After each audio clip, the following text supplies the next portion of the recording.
কিশোরগঞ্জে বাড়ির সামনে খেলতে গিয়ে নিখোঁজের 5 দিন পর রোজামণি নামে 6 বছরের এক শিশুর মরদেহ উদ্ধার করেছে পুলিশ। শুক্রবার সকালে সদর উপজেলার মারিয়া এলাকার পাটক্ষেত থেকে মরদেহটি উদ্ধার করা হয়।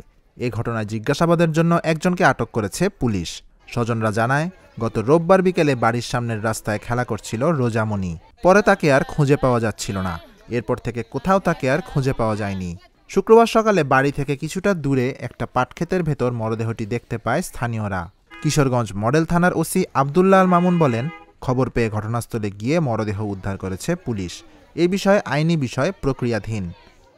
আজকে সকাল 9:30টার দিকে সংবাদ পাই চরমারিয়া কান্দা একটা পাট খেতে একটা 6 বছরের মেয়ের ডেড বডি পড়ে আছে।